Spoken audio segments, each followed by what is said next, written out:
Germany is a pivotal player on the global scene, a prominent force in the European Union, and a critical ally to the United States.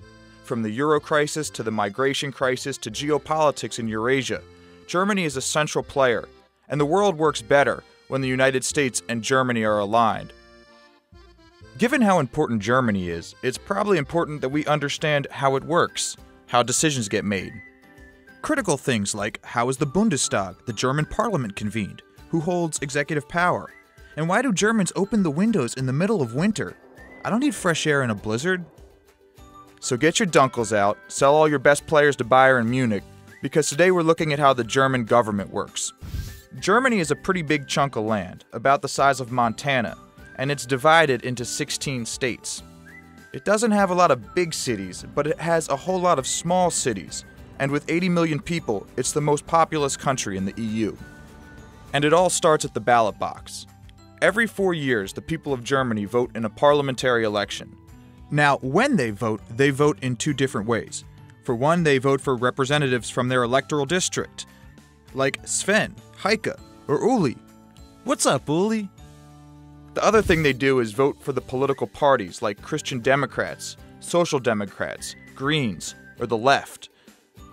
This produces a Bundestag with a base 598 seats, but typically some additional spots are added to make sure parties receive representation proportional to the votes they receive.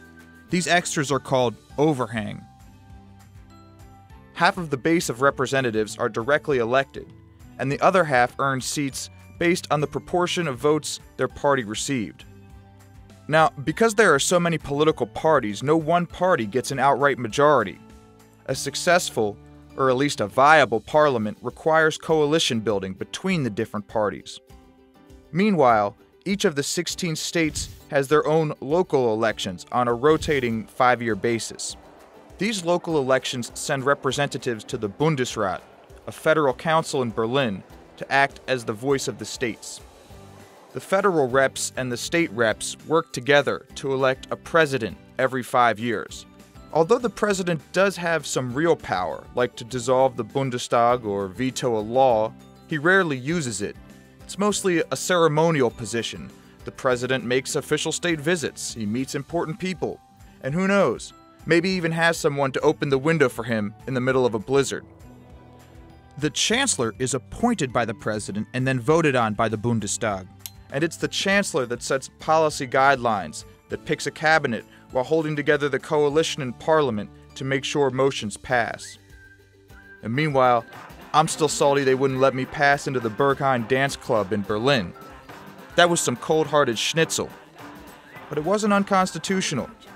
If it was, I could have gone to Karlsruhe in southwest Germany, because that is where the Federal Constitutional Court is seated. It's a body made up of 16 judges. Half of them are elected by the Bundestag, the federal parliament, and the other half are elected by the Bundesrat, the body of locally elected representatives. And these judges serve for 12 years. It's one of the most powerful Supreme Courts in the world, and it rules on the constitutional nature of laws passed by Parliament. So this is the basic overview of how the German political system is built, but no need to put your dunkels away, because next we have a look at how that system makes and maintains legislation.